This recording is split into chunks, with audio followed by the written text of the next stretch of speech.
Hello viewers, Assalamu alaikum. Welcome to another new video in the Toshiba Studio driver series. In today's video, I will show you how to install the printer driver for the Toshiba Studio 2008A on your computer or laptop and how to download it. This video is going to be very important. So without further delay, let's start into the main content. Don't forget to subscribe to my channel for more important tech tutorial like this. For drivers of any model of Toshiba printers, visit our website www.softwareshopbg.com. So let's get started with the video. ড্রাইভারটি setup করার জন্য আমরা যে কাজটি করব আমরা চলে যাব আমাদের ডাউনলোড ফোল্ডারে। ডাউনলোড ফোল্ডারে আমি এইমাত্র ড্রাইভারটি ডাউনলোড করে রেখেছি। এই হচ্ছে আমার ডাউনলোড ফোল্ডার। আমি এখানে ফাইলটি পেয়ে যাব। ফাইলটাকে আমি একটু ওপেন করে নেব।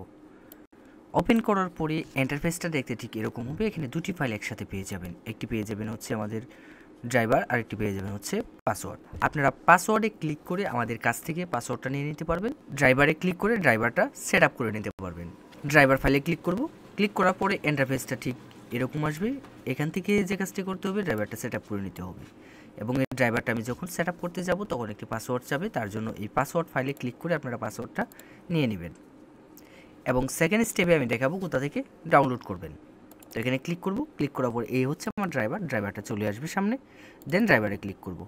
ক্লিক করে এখানে পাসওয়ার্ডটা দিতে হবে।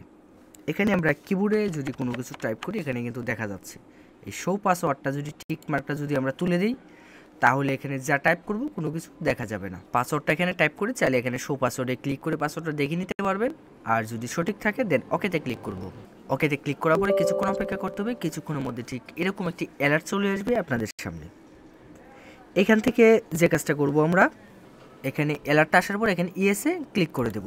পরবর্তী ইন্টারফেসে নিয়ে যাবে এবং পরবর্তী ইন্টারফেসে যাওয়ার জন্য কিছুক্ষণ অপেক্ষা করতে হবে। কিছুক্ষণের মধ্যে ঠিক এরকম একটি ইন্টারফেস চলে আসবে। এখান থেকে I agree to the terms of the licence agreement এখানে ক্লিক করে দেন নেক্সটে ক্লিক করব। এই ধাপে আমাদের মূল কাজটি শুরু। এখানে আসার পরে যে কাজটি করতে হবে আপনার ফটোকপি মেশিনটি সরাসরি কম্পিউটারের সাথে কানেক্ট করে নেবেন। ইউএসবি কানেকশন করে নেবেন।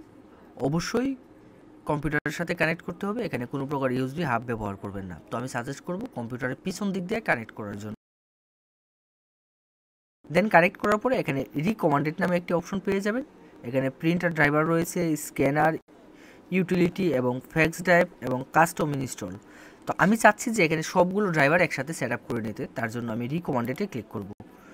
রিকমান্ডেডে ক্লিক করলে ঠিক এরকম ইন্টারফেস আসবে। এখান থেকে নেটওয়ার্ক অথবা ইউএসবি পোর্ট দুটি সিলেক্ট করে দিতে পারবেন, অর্থাৎ আপনার যেটি প্রয়োজন। যদি কেউ নেটওয়ার্কে কানেক্ট করতে চান তাহলে যে কাজটি করবেন এখান থেকে network oblique local port select করে দেবেন। আর যদি ইউএসবি কানেক্ট করতে চান তাহলে ইউএসবি পোর্ট সিলেক্ট করে দেবেন। তো আমরা বেশিরভাগ ক্ষেত্রে ইউএসবি পোর্টই সিলেক্ট করে দিই, কারণ আমরা বেশিরভাগই ইউএসবি ব্যবহার করে থাকি। তো আমি এখান থেকে ইউএসবি পোর্টটা সিলেক্ট করে দেন ইনস্টলে ক্লিক করব। এখানে ক্লিক করার পরে ইন্টারফেসটা ঠিক এরকম আসবে। এখানে একটি সিলেক্ট প্রিন্টার পোর্ট চলে আসবে। দেন এখানে ইউজ দ্য ফলোয়িং পোর্ট চলে আসবে। যেখানে যা আছে ডিফল্ট তাই থাকবে। দেন এখান থেকে ওকেতে ক্লিক করে দেব। ক্লিক করার পরে এখানে কিছুক্ষণ অপেক্ষা করতে হবে। আসবে ঠিক এরকম একটি ইন্টারফেস আসবে। Do you want to set following printer as default printer Toshiba. আপনি কি এই প্রিন্টারটাকে ডিফল্ট করতে চাচ্ছেন কিনা? যদি ডিফল্টে রাখতে যদি চান তাহলে এস ক্লিক করে দিতে পারেন অথবা নোতে ক্লিক করতে পারেন। তো আমি প্রিন্টারটিকে ডিফল্টে রাখতে চাচ্ছি না, তার জন্য আমি এখানে নো ক্লিক করে দেব। দেন এখানে একটা একটা করে সবগুলো ড্রাইভার ইনস্টল হয়ে যাবে। কিছুক্ষণ অপেক্ষা করতে হবে। কিছুক্ষণ পরে এখানে ফিনিশ অপশন চলে আসবে। এখানে ফিনিশে ক্লিক করে দেবেন। দেন একটু চেক করে দেখবেন ড্রাইভারটা সেট আপ হয়ে গেছে। অবশ্য অনেক ক্ষেত্রে যে প্রবলেমটা হয় ড্রাইভার সেট আপ হওয়ার পরেও ইউএসবি কানেকশনটা পায় না বা স্ক্যানারটা সেট আপ হয় না। তো সেই ক্ষেত্রে যে কাজটি করবেন আপনারা কম্পিউটারটাকে একটু অফ করে অন করে নেবেন, তাহলে দেখবেন সবগুলো ড্রাইভার প্রপারলি সেট আপ হয়ে গেছে। দেন এখান থেকে ফিনিশে ক্লিক করে দেব। এখন আমি দেখাবো হচ্ছে কীভাবে এই ড্রাইভারটি আপনি আপনার কম্পিউটার বা ল্যাপটপে ডাউনলোড করে নেবেন। তো ডাউনলোড করার জন্য আমরা যে কাজটি করব আমরা চলে যাব যে কোনো একটি ব্রাউজারে, মোবাইল অথবা কম্পিউটারে একটি ব্রাউজার ওপেন করে নেব এবং ব্রাউজারে সার্চ বারে চলে যাব। সার্চ বারে গিয়ে আমাদের ওয়েবসাইটের অ্যাড্রেসটি এখানে টাইপ করব। আমাদের ওয়েবসাইটের ঠিকানা হচ্ছে softwareshopbg.com। অবশ্য আমি ভিডিও ডেসক্রিপশনে ওয়েবসাইটের লিঙ্কটি দিয়ে দিব। তো আমাদের ওয়েবসাইটে যাওয়ার পরে আপনি যে কাজটি করবেন এখানে একটি সার্চ বার পেয়ে যাবেন। অথবা পুরো ওয়েবসাইটটা আপনি চাইলে ঘুরে দেখতে পারেন একবার। দেন এখানে সার্চ বারে ক্লিক করব, ক্লিক করে আমার যে মডেলের ড্রাইভারটি প্রয়োজন এখানে সেই মডেলটি সার্চ করব। এখানে সার্চ করার পরে এই অ্যাভেলেবেল মডেল সবগুলো মডেল এখানে চলে আসবে। এখান থেকে আপনার আমার যে কাঙ্ক্ষিত মডেলটি রয়েছে সেটি খুঁজে নেব। এই হচ্ছে আমার মডেলের ড্রাইভার।